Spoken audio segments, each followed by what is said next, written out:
Just a second. There's some.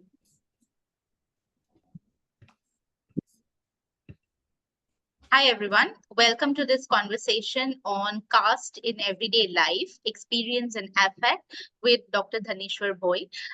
To introduce our speaker, he is an honorary fellow in sociology at the University of Edinburgh and a lecturer and module leader at the London School of Science and Technology, affiliated with the University of West London, UK.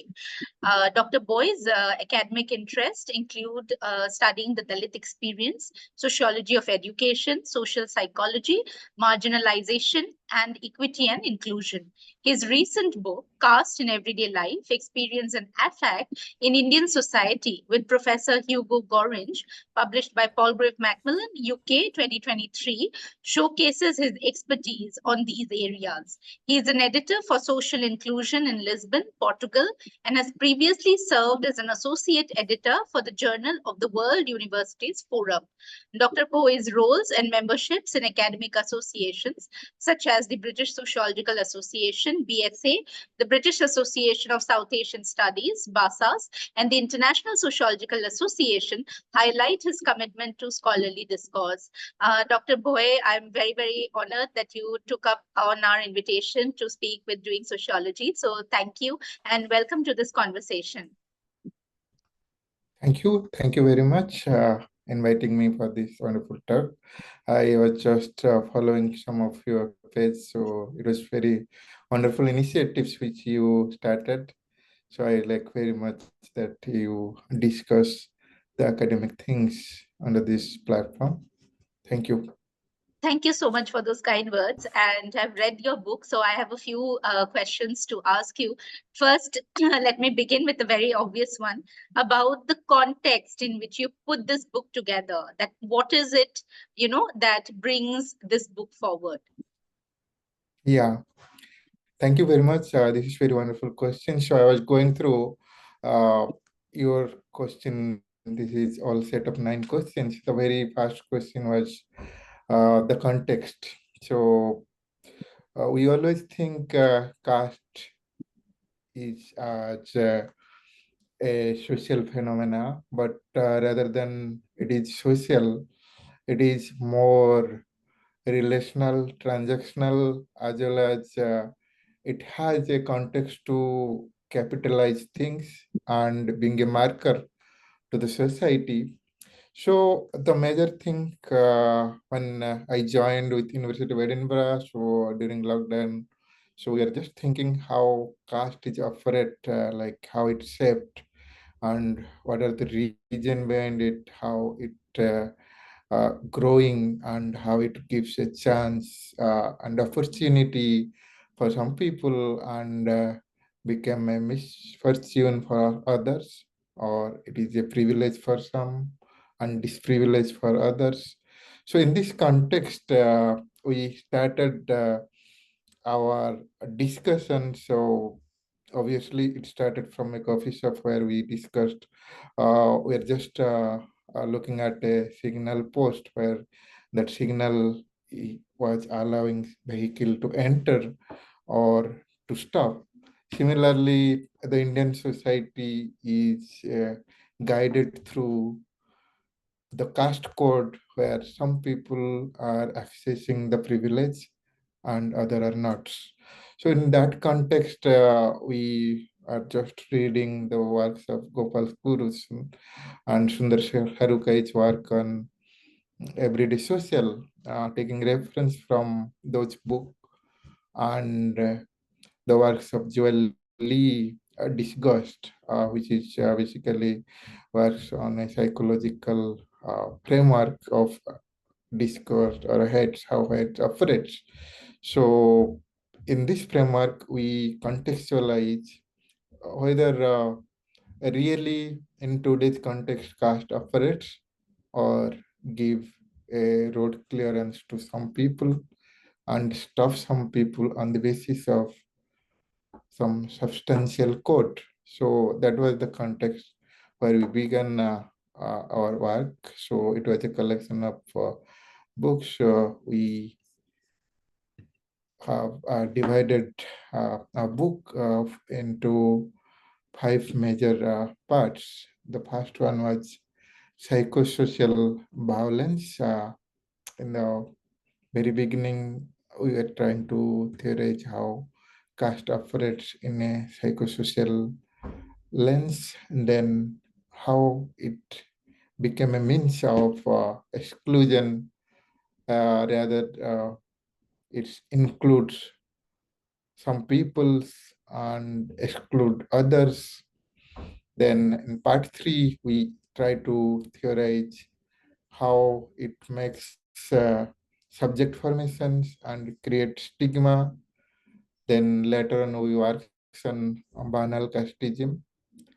And finally, the economics of caste. There are major five sections in this book. So we theorize the book with the framework of experiences as well as affect.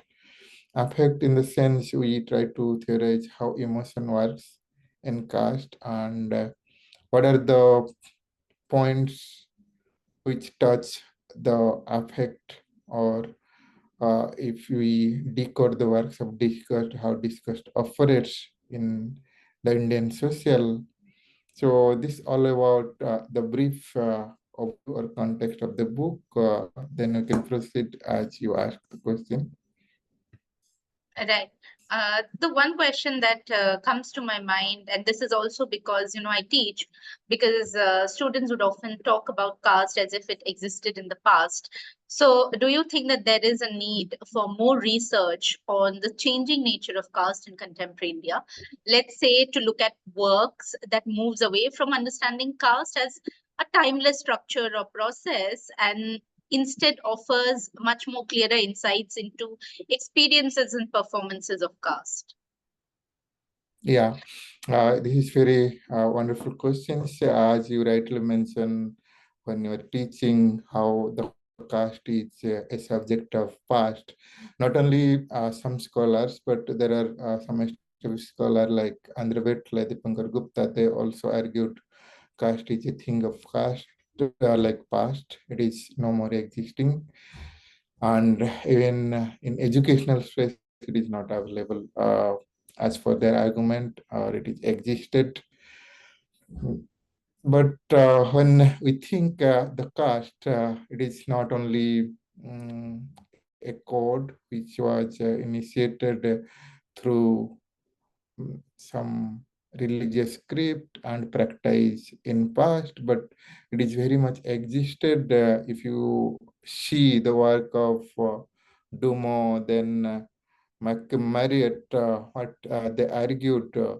So it is basically a code which is very much existed in present day. It when you talks about right way of marriage, right way of behavior, right way of food. So in our books also, how Brahmin food is digitalized and branded as a superiority.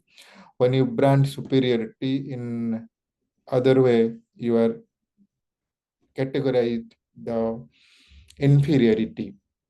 In that sense, when we talk about caste, it is not only a subject or a word, but it operates in the every space of the society. And in Gopal Guru's work, how caste not only operates in a mental level, it also operates in action. So how you behave, how you speak, how you talk, how you uh, give your postures, it is not only a mental level of game, or it is a socialization or a process of knowledge, but it also realized through sensory organs. So if you see, we have different sensory organs. So if you talk about untouchability, the practice of untouchability is still existing in religious faith, and there are some university and interlevel college where Dalit are not allowed to have water in the same taps or same pots where the other upper caste used to have.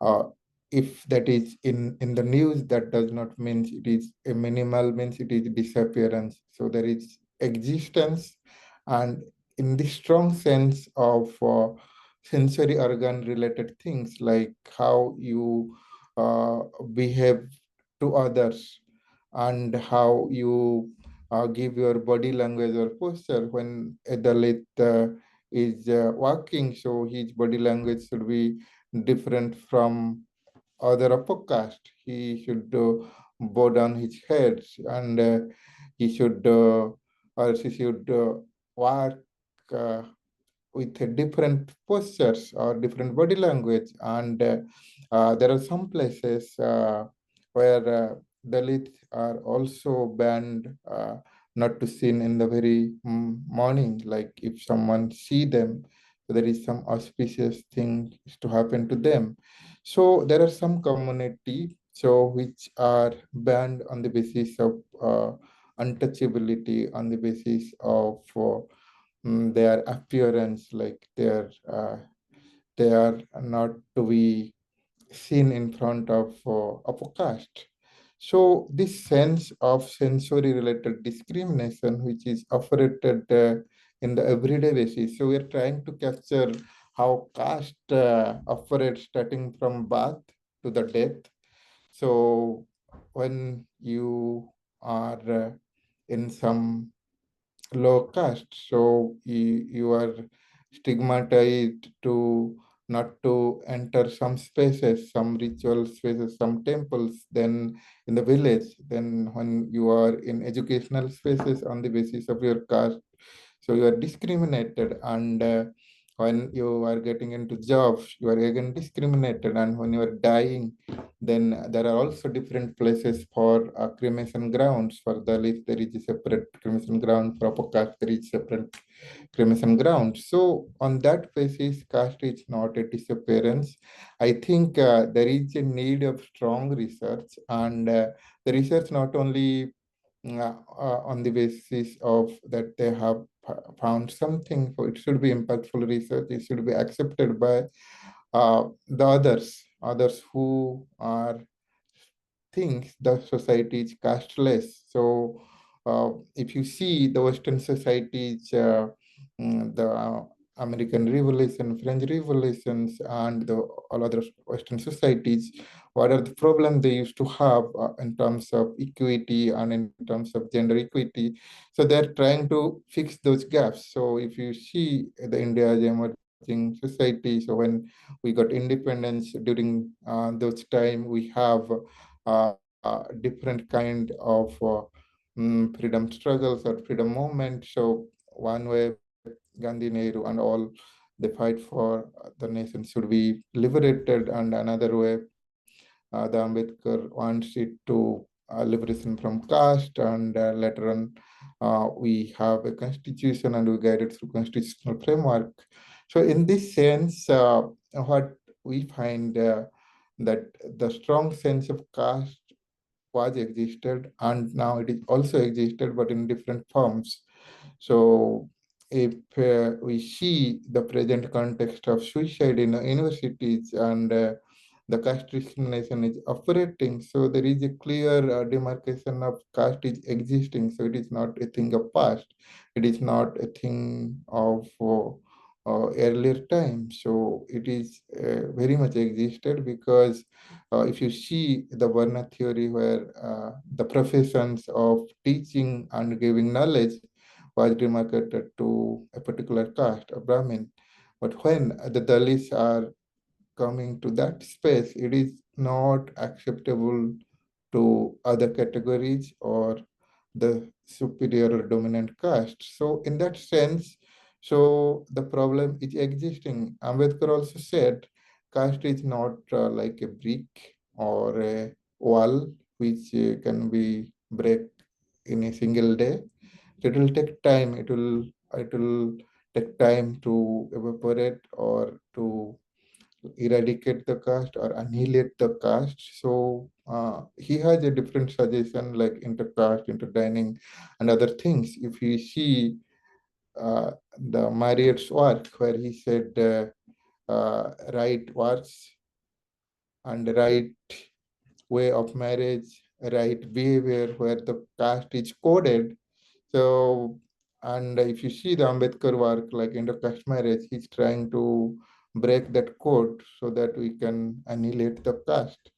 But it is only a policy framework where if you do inter-caste marriage, you'll get some financial benefit, but in practice, it is not happening as he expected or as we mark that caste as a code of or that intercaste marriage is a solution to the breaking the caste or annihilate the caste.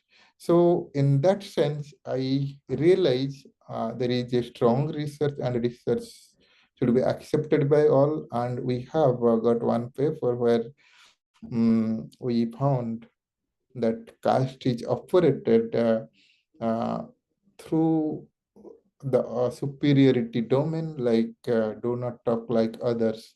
One of our paper where it argues that if you talk like other than pure Marathi, so then you will be treated as non-Brahmin. You are no more Brahmin. So Brahmin should have a good and strong sense of Marathi speaking ability when you are talking, deviating that norm, then your parent, you will sensitize you that you are deviating from the Marathi language of speaking, then you don't talk like others. That means they possess other group, the other than Brahmins, they talk less impure Marathi. That means the strong sense of caste is operating through language speaking. So this paper is also a research paper where the superior community as a Brahmin they accepted, they created society which is new. And another thing, like one of our paper where it talks about there are some activists and revolutionary, they say, I reject the caste. But later on, when they compromise with their family and all, they again trap into the caste norms and the caste behavior where their strong sense of caste, that rejecting caste is compromised with a normalized uh, casted behavior. So these are the new things which we found that caste is operated in the every space of Indian social. It works in marriage, it works in education, it works in language, it works in jobs, and it works in economies, which we will talk later on. So if you have any question, you can go further. Right. As we move ahead, I'm going to ask you more about the chapters as well. But let me ask you, how do you conceptualize caste in this book? Yeah, in this book, we conceptualize caste. It is a marker, it is a tool which deviate the society, mm, which marks on the society on the basis of superiority and inferiority. A strong sense of superiority come from the upper notion of the caste, and the inferiority notion which is reminded by the upper caste, and the strong sense of superiority is showed through the tool of the caste. So if we define caste, caste is a strong tool which remind the superiority to the upper caste, and those upper caste also reminded the inferiority to the lower caste. So there is a strong demarcation of caste which operated through superiority and inferiority complex. It is not only that the upper caste always impose the caste inferiority to the Dalit, but sometimes due to the strong oppression of the caste, sometimes Dalits not entering the temple by themselves because they think if they will enter, maybe when the Brahmin will see them, they will beat them, beaten, and something will happen, like some inauspicious thing will happen to them. They will be do some sin. So this mental space was created due to the strong oppression of the caste. So this is the self-exclusion which is operated in the minds of the lower caste or Dalits. So in that sense, caste is a marker of superiority as well as marker of inferiority in transacting or relating the caste in a society. Right. Maybe a related question as well. How is caste experience at the everyday level? Yeah, in everyday level, it experience through language. If you talk about caste, how the strong sense of caste is socialized in home, do not talk like others. So that is one point. So in everyday basis, caste is operated. So when you are approaching some stuff, so in our studies, so the listeners are not allowed to have same glasses when they approach some stuffs. So when they entering to the everyday market, so the market is not also accepting them on the basis of their caste. When they entering to the temple, they are excluded on the basis of their caste. This is not only for the common man, this is also happened to the presidents of India. This has also happened to, there are many people, those who have the power with them, but due to their caste status, they are not allowed to the temple. Similarly, caste also operates in the education. If you see the suicides and caste discrimination happening in educational spaces. So, and if you go to puja, mela, and everywhere caste operates, like in school level, we have some papers where the students are not allowed to offer puspanjali, like to offer flower to the god or goddesses. So, in that sense, they were denied to attend some of the things which is happening in daily basis. So it was reminded if you talk about Brahmin food. So we just relate the banal nationalisms where the nationalism is created from everyday wristband, everyday flags, and everyday activities. Similarly, when the food is branded as Brahmin food, that means they are imposing that Brahmin food is superior and other foods as inferior. So the demarcation of caste through their identity of Brahmin is also everyday banal activities which is operated in the society.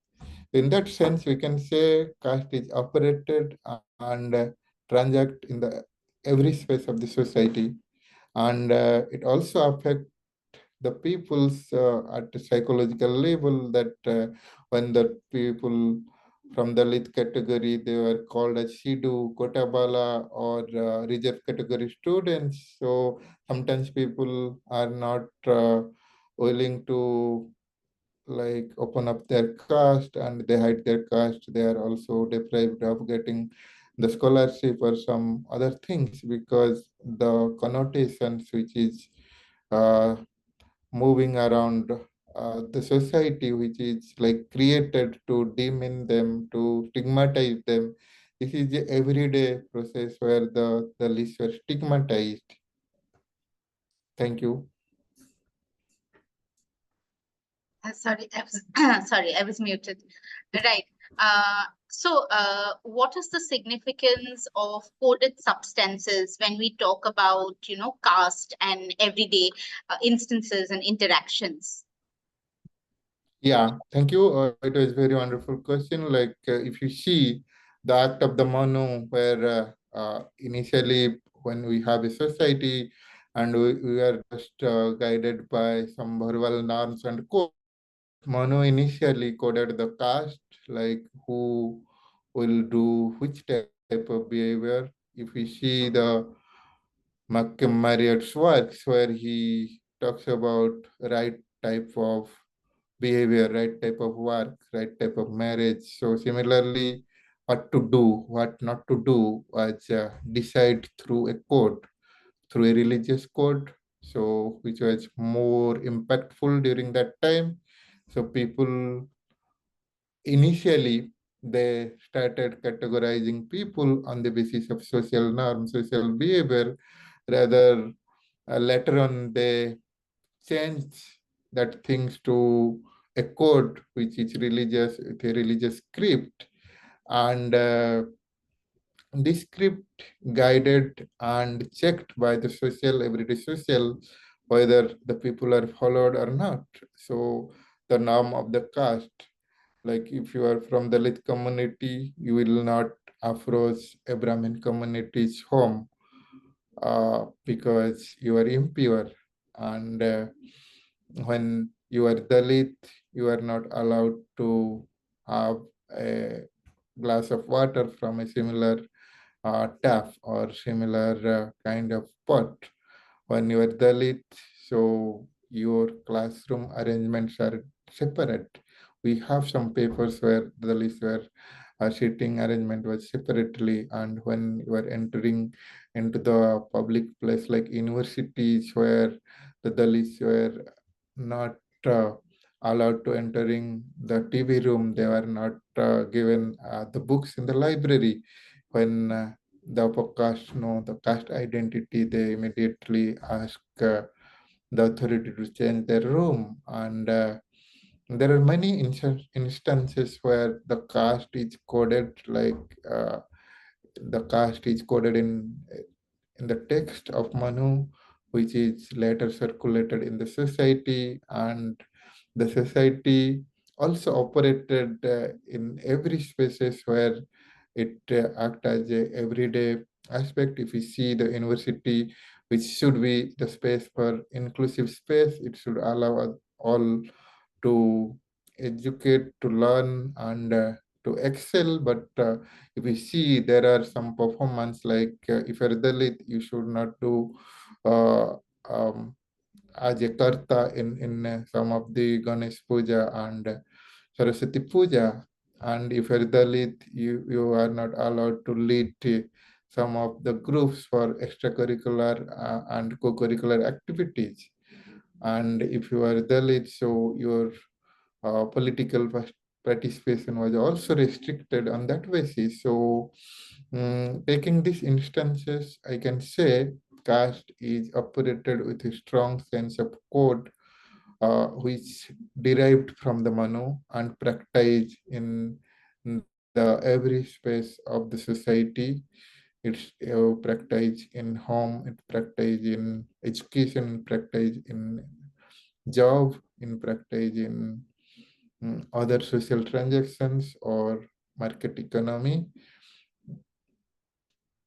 Right. I think, yeah, you have explained it very well. And there are a few more questions that I want to ask you. The first of them is about violence and caste in contemporary India. So, how does this operate when we also have state policies that actually prohibit caste-based discrimination and violence, but they still continue? So, how does it happen?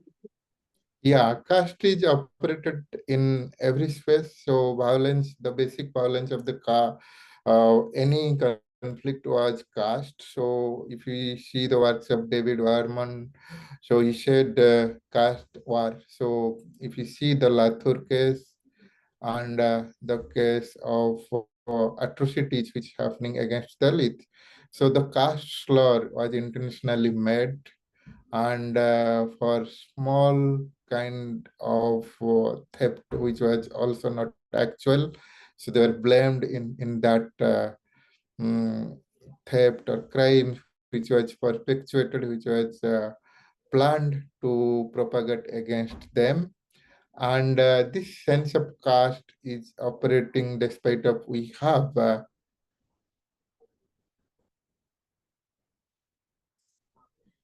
Please continue. Please continue. hello. Yeah, yeah. Yeah. Please continue. Yeah. Though we have atrocity act and all, but still the caste is operating. The police is not ready to accept the atrocity case and all. If you see the works of Savir Kora recently has published a book with Routledge. So he was studying in Rajasthan and how the caste is not taken as per the mm, rule of or law, because if you have some cases on the basis of gender, that was well taken and accepted, but if your case on the basis of caste atrocity, the police is not accepting those things, and you cannot complain again, like when you file a case and you cannot follow up that case, so that is not so strong. So there is also a need of modification, like suppose in case of gender, some women try to file a case, so without any evidence it was that case was pile up. But in case of Dalits, the atrocity case, it needs evidence, it needs so much of process so that the case is registered. So if you can equate that law as far as a gender law which is existing in India, so the caste law, it needs some kind of evidence. It cannot be registered in the fast reporting format. So if you want to report your case, so the police will come, they'll verify, and if they are from the dominant caste of caste, they don't want to report that case, they will not do that case, or they will not report that case, or your case will not register. And it is the everyday law which was intentionally uh, imposed to the low caste, which Professor Paul argues that the caste, it is intentional, and the everyday slur, everyday caste slurs, especially, which create conflict, and that conflict lead atrocity situation. And in one of the study where the caste operates in a small incident of fighting between upper caste and lower caste. Later on, that will lead to a larger extent. And but at the end, always the Dalits were victimized. They were the Dalits were killed by the upper caste, especially the caste from the OBC caste, who are very close to the Dalits, to do this type of activities or crimes, rather than other two castes like Kshatriya or Brahmins. But um, the power dominance is more close with the OBCs in comparison to the Brahmin and Kshatriyas. So if you see all the atrocity, all the Dalit massacre which has happened in India, where mostly the OBC are involved in this as a dominant caste, and in case of Dalit gang rape and other things happening.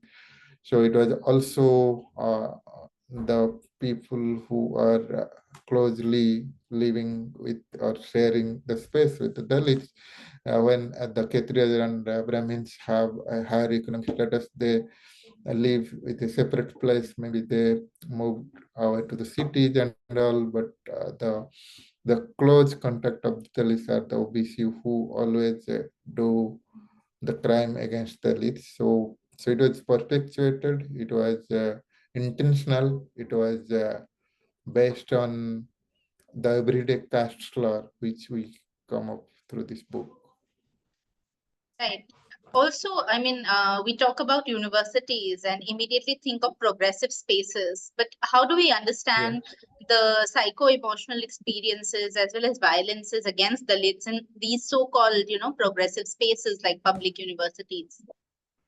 Yeah, the public universities always uh, aim to have the inclusive space within the university campuses, but the reality is not like that. As we decode the works of Manu, like who do which kind of work, like in his code, so women are also restricted to do some kind of work. Similarly, uh, the Manusmriti, where the Dalits were not allowed to do some kind of things. That's why Ambedkar burned the Manusmriti as well. And the space of a caste, especially Brahmins, that in the profession of teaching is monopolized by Brahmins and other upper caste. But due to the constitutional framework of Indian society now and 12th five-year plans, public policy, few Dalits entering to the educational space or higher educational space where through affirmative action or reservation few people are entering to that space. But again, that space is not free entry. If we see uh, when the Dalit entering into education, so the very first thing people from peer groups, they will ask, oh, you are from quota category, so you are not come from merit, you are reserve category student. That stigmatization of non-meritorious was imposed to the Dalits. Even if few students they qualified in merit list, but they will be treated as you are reserved. So one of my respondent who was in meritorious list and who was in the main list, and the people were saying, so your rank is 2 or 1, and you are from reserve category. But he was trying to say that if in the entire list, the reserve list starts after 20 or after 30, and if he clears rank 2, that means he comes from general list, so it is not a reserve list. So the very space of entry was blocked by the peer groups. The second level, so when the students want to get a hostel on the basis of the caste identity, sometimes when the authority know the caste, they try to arrange uh, some people where the Dalit were separated. It is like a caste isolated village where the Dalit were living in a separate space out from the village. Similarly, the Dalit students were living in a hostel which is only allotted to the Dalit students, but there are some hostel if it has not done. Again, when the Poka students know that, so they change the room. So that is another step. And intentionally, the clerical staff and other staffs, they used to delay the paperwork of scholarship and all, for which they complain against them. They follow that things again and again, but that things was not resolved. And they form their groups to sort out these things in the name of Ambedkarite groups or some anti-caste groups. But the authority is so strong, they don't bother about any anti-caste group or student complaint or resistance. If you see the case of Rohit Bemula, so initially the problem he faced that his fellowship was stopped because they know the Dalits have economically less well off. If they will stop the fellowship, they will not resist again. They will not make any complaint. So they stop the fellowship. They expel him from the hostel. He was living in the grounds in other places, and later on he committed suicide. But in this case, the whole systemic or whole intentional caste discrimination which operated from the hostel level to the suicide level was not only they want that the lead should not entering this place, but they have a strong sense of caste where they don't want the list should share this position and the caste, and even if it was reached to the ministry level, and this case was also not get justice till date, and this case was like taken out. And in this case, if you see the teacher's behavior, how the teacher behaviors when some teachers uh, find out some Dalits is promising and they're more vocal and responding issues and engaging in different kind of activities, leadership and all those things. So they usually fail those early students in Viva exams and some other intentional mm, failures, which we have one paper where in UP, many Dalit students were failed on the basis of their caste. This is not only one case. So in IIT, there was a mass Dalit students who were expelled. So it is not that one Dalit students were failed, two Dalit students failed, or there are many students which like they intentionally failed because they think the space of IIT and IIM is supposed to be a space for podcast. It should not be shared by Dalit or other low caste people. And if they will fail some students in a mass number, so Dalit will never try to study in that space because they always economically vulnerable and they have the caste issues in their village. But when they will fail in a large number, so they will never try to enter this kind of space. And this is one space. And when they were stigmatized as Shidu, as Kotawala, as a reserved category student, non-meritorious student, that stigma is operated in their mind space, so which allow them or which works with them that they are not willing to participate in more events, like suppose there are some co-curricular activities, some song competition, some drama competition, GK competition, debate competitions. They are not willing to participate because they have a fear of bullying, they have a fear of discrimination. Even if they will score in that events, they will not get selected. That fear is intentional, is coming from the caste ridden behaviors. So and the ultimate thing is that when the peers bullying them, discriminate them, and they were discriminated by the clerical staffs and the teachers, so their mental level was very low. They were in depression, they were feeling suicidal tendencies, so they find some opportunity how to take their life, how to do self-harm. In this sense, the strong oppression from the entry level to hostel space, even if they were not uh, distributed books by the library, like when the early student approached to the library, so that book was not uh, issued in their name because of their caste identity. Because one of my students reported that once he was approaching to the library, he asked for one book,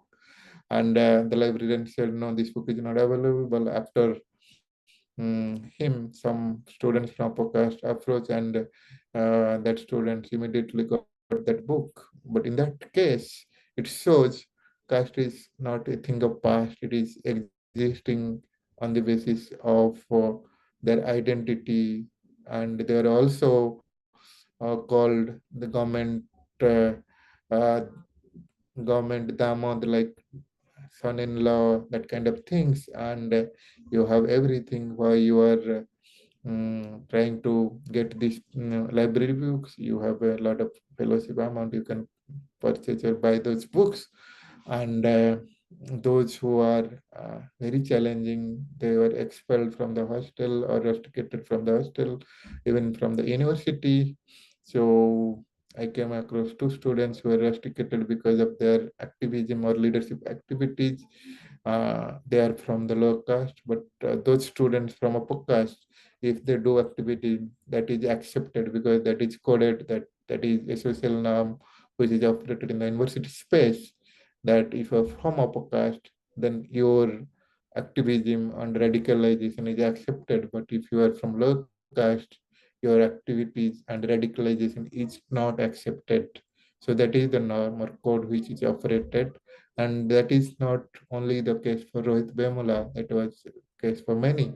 So the students are protest to get the justice. Even if when I was doing the study, I was engaging in the rally in favor of Rohit Vemula to get the justice, but the police and state operation was very violent, very brutal. So approach they use the every human activities to suppress those activities. Even if today's the case was dismissed without any positive decisions. So if we see the act of caste which was operated through the notion of meritorious or non-meritorious and landed with the self-harm.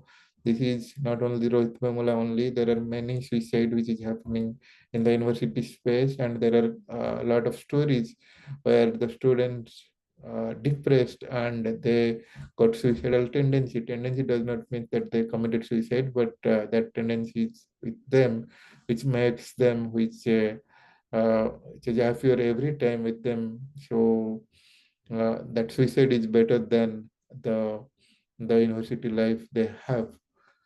And there is a wonderful work by N. Sukumar, who works on these issues, discrimination in the universities, and he has also published a book through Trillage and how caste is operates in the university and even if in research scholars. So the supervisor, how they intentionally create problem and they not sign the paper of the scholars for their allotment of the next installment. And even if sometimes some people's they demand like some supervisor demand money to sign in the papers, and some students they were intentionally denied some of the conference and other things because their supervisor don't want that their Dalit students should excel in terms of paper presenting or publishing some work. So this is a reality which is existing and which creates a psycho-emotional imbalances among the Dalit students, which leads them to the suicide or self-harm. Right. Uh, Two last questions. Maybe I could ask them one after another. Number one, about how caste is institutionalized. I mean, you have spoken about it already, but if you could just sum it up. And lastly, the relationship between economy and caste, which is often, ignored. Yeah. So the first thing is how caste institutionalized.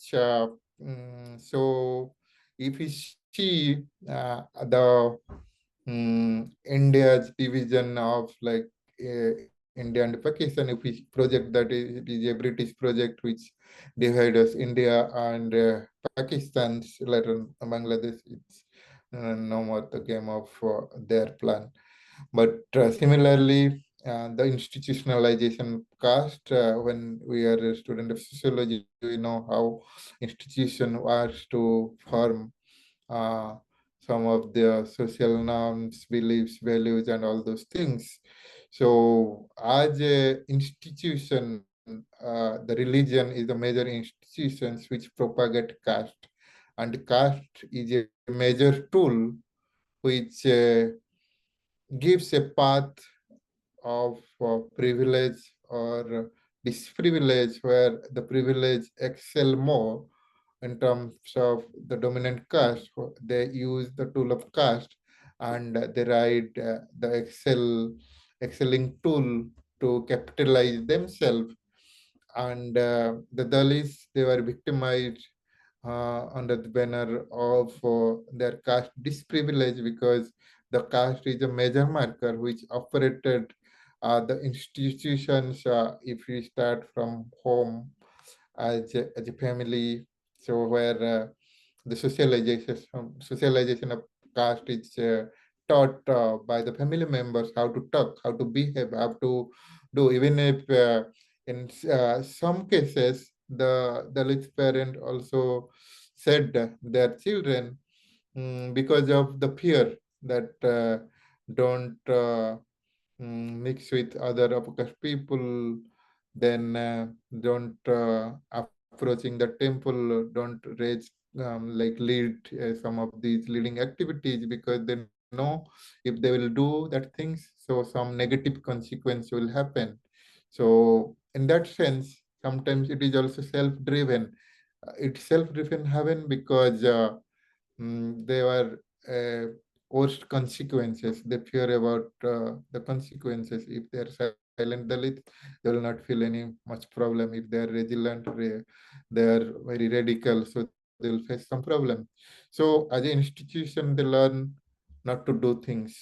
Similarly, the podcast also taught their children how to live like a powerful students, live like a dominant figure in the university, so harass people, discriminate people. That was also socialized from the home. Again, as an institution of educational institution, so not only a written things, but also in a practice. Like once mm, the Dalits are entering into the temple, if they straightly walking, so that is not acceptable to the teacher. The Dalits should be submissive, they should be loyal, they should be like humble. But on the other hand, the focus should be like dynamic and work straight and other things. So this kind of behavior also expected in the university space, not only from the clerical staffs but also from the teachers. Even if one of my respondent said how the podcast used caste related names in the classrooms to deem in the Dalit students. And that is not about all the teachers, all the teaching professionals, but also few teachers who strongly practice that things. When they practice at institutional space, they don't bother about the authority or the state or other machineries. That means that is also institutionalized. And when the hostel is allotted on the basis of caste, so it is institutionalized. So, and that is one thing how caste is institutionalized. It is also appear in the terms of branding. When in a society, in a market, like it is branded as a Brahmin food. That means they are claiming the Brahmin food is superior and other things, and the other foods are inferior or impure. So in that sense, the complex of inferiority and the feeling of superiority was produced and reproduced through a institution of market.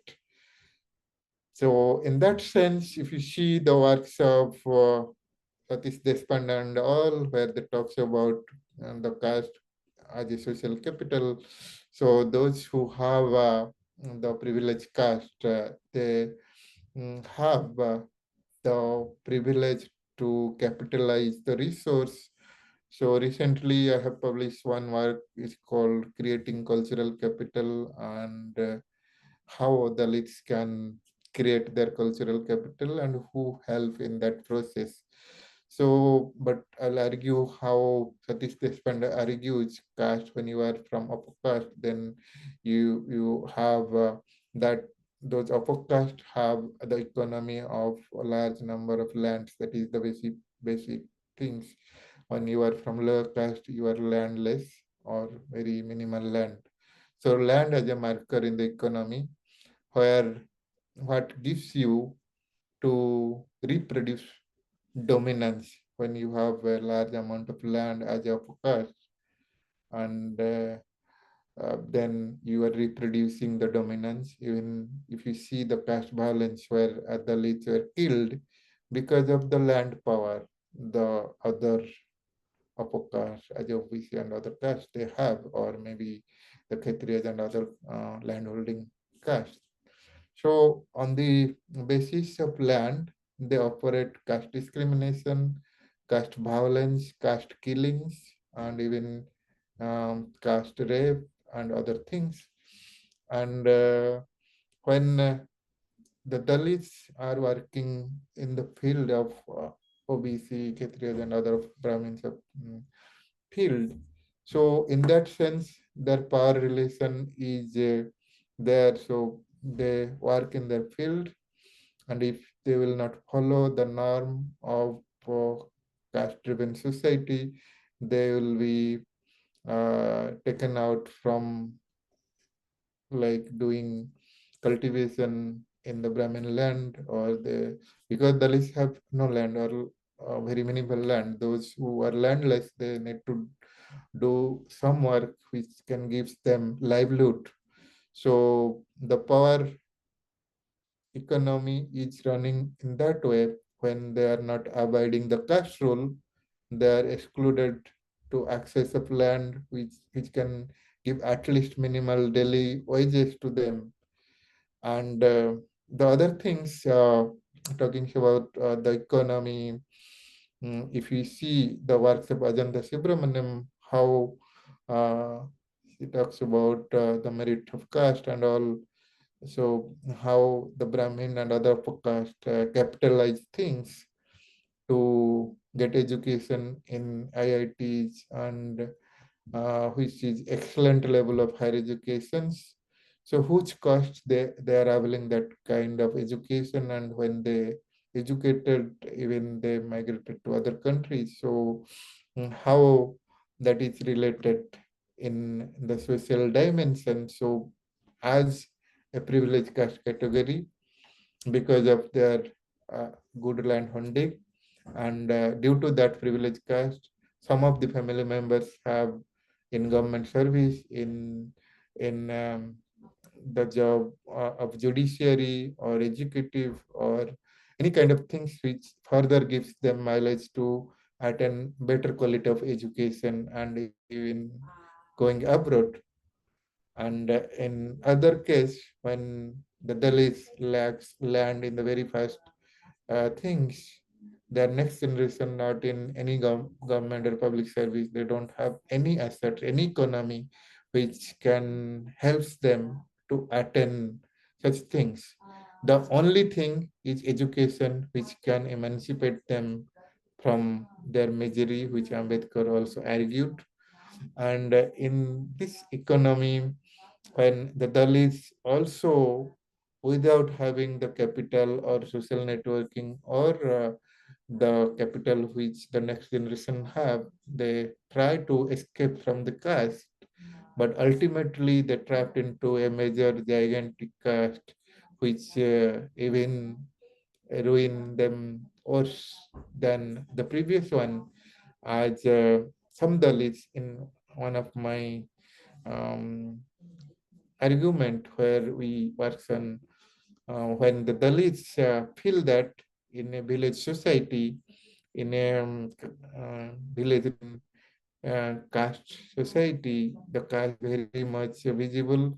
The Dalits were always vulnerable, and they bound to obey the caste norms or codes because of the economy, political economy operated in the village level. So they try to migrate the other place, city or peri-urban places. When they arrived in the city, there they found a giant caste, which is further uh, creating much problem to them. So in one case, some people from Dalit community, they migrated to peri-urban place to Brooklyn, but there also a huge caste or giant caste is available to them when they arrived in the Brooklyn place. So they were also discriminated on the basis of caste, and they were their work, especially how in a Brooklyn. Uh, so in Brooklyn also there are OBC and Dalits working together, but the some works which is very hazardous were given to Dalits, and which is non-hazardous were given to non-Dalits. And the caste dynamics, the contractors, especially how they exploit Dalits in the workspace. So in that case, the superstructure of caste is very much prominent. One sense they try to escape from the caste, they left the village, but when they arrive very urban places, the caste is not disappearing, it is again appearing to them, even make more trouble to them.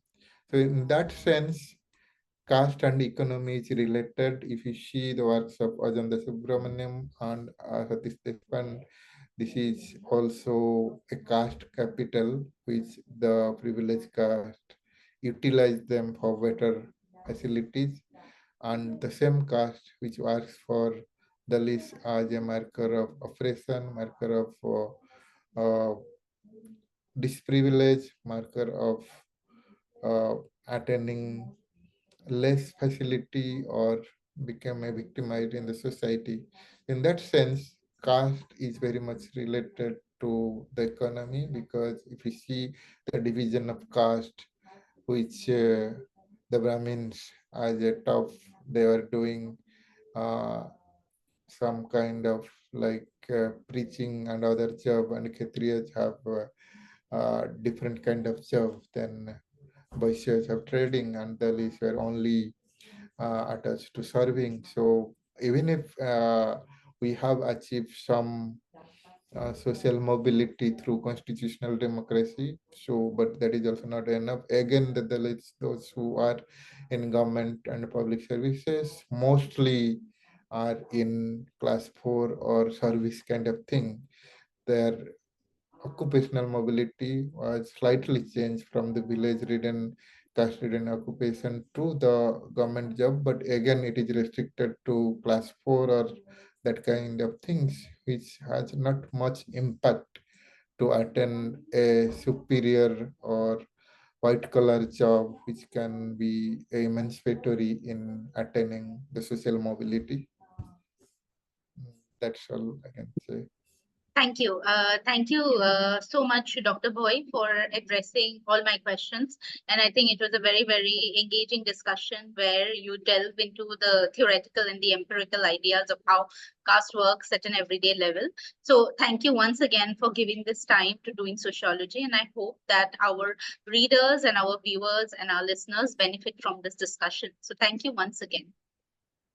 Yeah, thank you very much for asking. There are a lot of questions and igniting my ideas, and also making my mind more engaging in these debates. Thank you. Thank you. Thank See you. you Thank some you so other much. time.